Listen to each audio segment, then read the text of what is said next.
సీతారాములు మా ఊరు వచ్చారంటే నమ్మలేటరా బాబు. రాముడు అందరూ ఇక్కడే ఉండేవారు కదా వనవాసం చేసేటప్పుడు. జై శ్రీరామ్.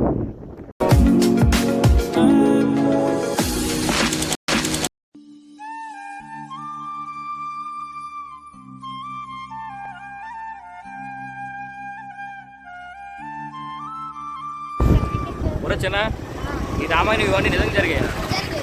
రాముడు సీత ఇవన్నీ రియల్ క్యారెక్టర్ లేకపోతే ఫేక్ స్టోరీలు అంటారు చాలా మంది. ఎలా చెప్తారు రియల్ అని? నమ్మట్లేదు చాలా మంది. మరి ఫేక్ న్యూస్ అంటున్నారు, మొత్తం స్టోరీ అటు కదా. ప్రూఫ్సే.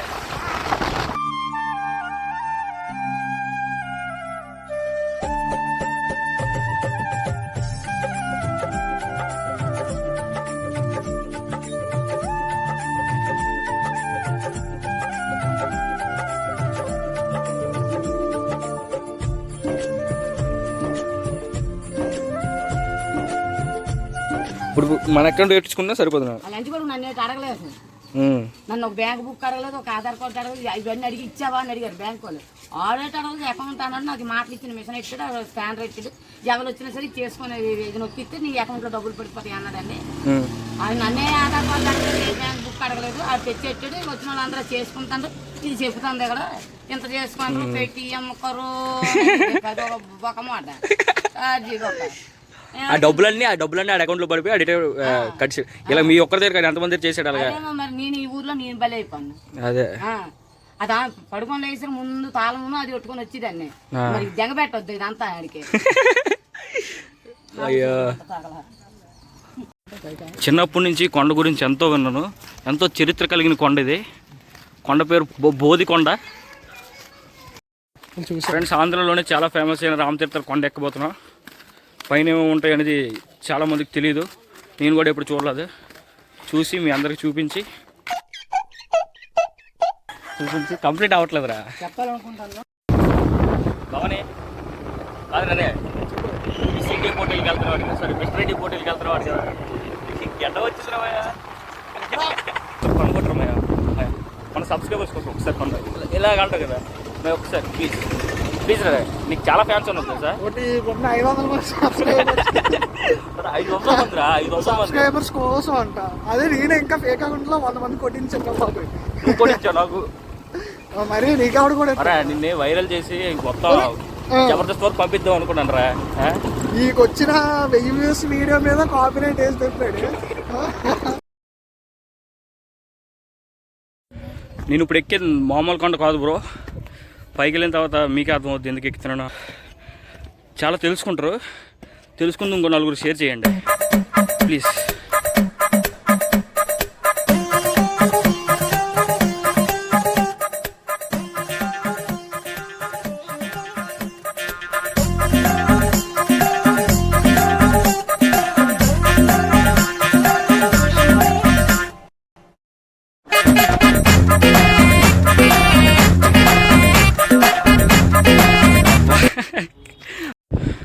ఎవరైతే రామాయణం నమ్మడో అంతా ఫేక్ న్యూస్, రాముడు సీత ఫిక్షనల్ క్యారెక్టర్లు అంటారు. అర్జెంటుగా వాళ్ళ పేర్లు జనాభా లెక్కల నుంచి తీసేయండి బ్రో. పాలిటిక్స్లో యాక్టివ్గా ఉండేవారికి ఈ టెంపుల్ ఆల్రెడీ తెలిసే ఉంటుంది. గత ప్రభుత్వం ఉండేటప్పుడు ఇక్కడ సీతారాముల విగ్రహంపై దాడి జరిగింది. చాలా పెద్ద పెద్ద తగాదాలు జరిగాయి. అంతవరకు ఏ ప్రెస్ ఏ మీడియా గుర్తించిన పుణ్యక్షేత్రం ఒక్కసారిగా ఫేమస్ అయిపోయింది. సాక్షాత్తు సీతారాములు సంచరించిన గొప్ప పుణ్యక్షేత్రం ఇది. వనవాసం సమయంలో సీతారాములు శివనామస్మరణం చేయడంతో ఇక్కడ శివరాత్రి ఎంతో గొప్పగా జరుపుతారు.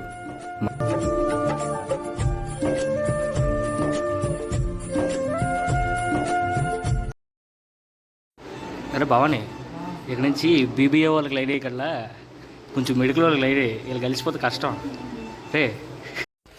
ఇప్పుడే కొండ మీద రాముల వారి దర్శనం చేసుకున్నాం. ఇంక ఇక్కడ చాలా ఉంటాయి చూడడానికి. భీముడు గుహ, ఇంకా చాలా చాలా ఉంటాయి. సీతాదేవి వచ్చారు ఆరాసిన చోటు చాలా ఉంటాయి. ఈ బోధికొండ మీద ఉండే ఈ చెరువు చాలా ప్రమాదకరమైనది, చాలా లోతైంది కూడా. ఎంతో మిస్టీరియస్ చెరువు ఇది. ఈ చెరువు గురించి చాలామంది చాలా రకాలుగా చెప్తారు. ఒకప్పుడు రాముడు కన్ను అచ్చు అంటే ఇది చాలామంది ఇక్కడ కొలసం వేస్తే గాసిలో తేలుతుందంటారు. చాలా లోతుగా ఉంటుంది. ఏ సీజన్లో అయినా ఎంత ఎండలెక్కినా సరే ఇక్కడ వాటర్ మాత్రం నిత్యం ఉంటూనే ఉంటుంది. కొంతమంది ఇది సీతాదేవి దాహాన్ని తీర్చడానికి రాముడు ఏర్పాటు చేసిన కొలలాగా చెప్తుంటారు.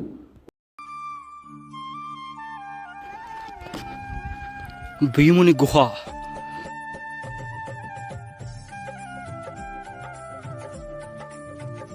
సీతారాములు మాత్రమే కాదు, పంచపాండవులు కూడా వనవాసం సమయంలో ఈ క్షేత్రంలో సంచరించారు. నాకు తెలిసి మీరు నమ్మరని, అందుకే మీకు గుర్తులతో చూపిస్తా. నాతో రండి. ఈ భీముని గుహలోకి వెళ్ళే మార్గం కొంచెం కఠినంగానే ఉంటుంది. కొంచెం కాదు, చాలా కఠినంగా ఉంటుంది. జాగ్రత్తగా ఆచితూచి అడిగేయండి.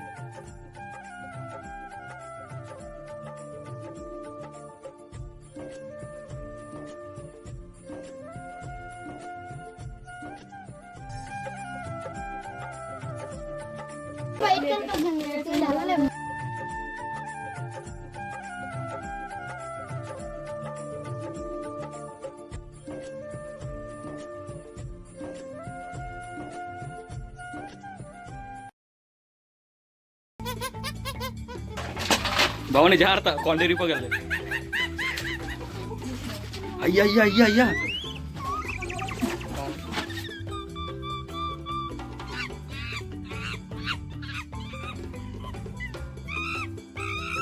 మరీ మన ఊళ్ళో భూమి పక్కలాల్సిన అవసరం ఉండదు.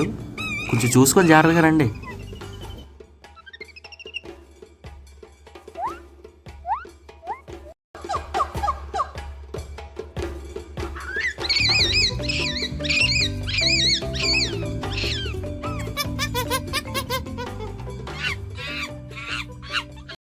మనమే అందులో దూరలేపాము. ఆ ద్రోహుల నుండి భీముడు అంత పవర్ఫుల్గా ఉంటాడు. భీముడు ఎలాగనే వస్తాడు. భీముడు తోరలేదా? ఇటు నుంచి వచ్చి కొండను పైకి ఎత్తాడు. ఎలాగొచ్చాడు అసలు? అలాగే వచ్చాడు. మెట్లెక్కి వచ్చేట.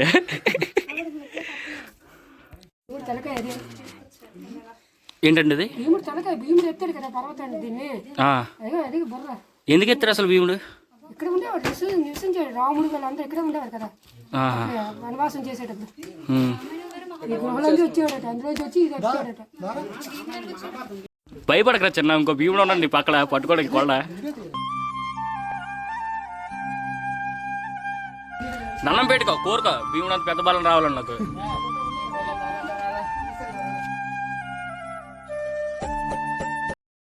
చాలు చాలు, పడుకుంటూ పెట్టి. భీముడు తలపెట్టిన చోటు. అసలు ఇది ఎలా జరిగింది?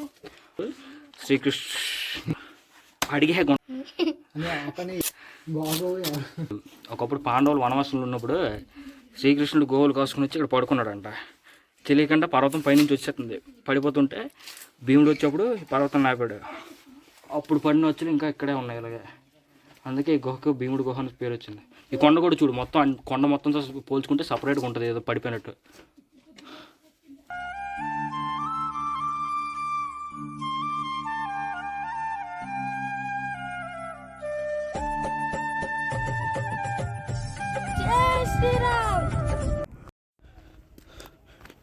ఓరు నువ్వు ఇంకొన్నావేట్రా?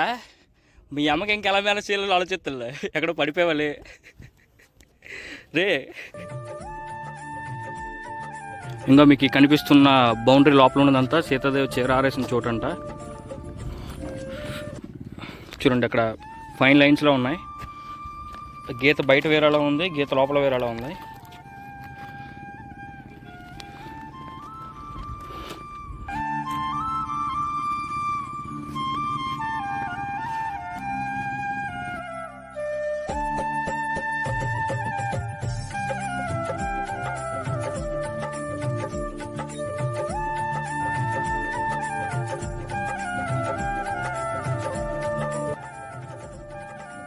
అప్పట్లో ఈ ప్రదేశంలో సీతామాత లవకుశలతో సహా జీవించేదంట. దానికి గుర్తుగా ఇక్కడ మనం గాజులు, ఉయ్యాల, సీతామాత విగ్రహం కూడా చూడొచ్చు.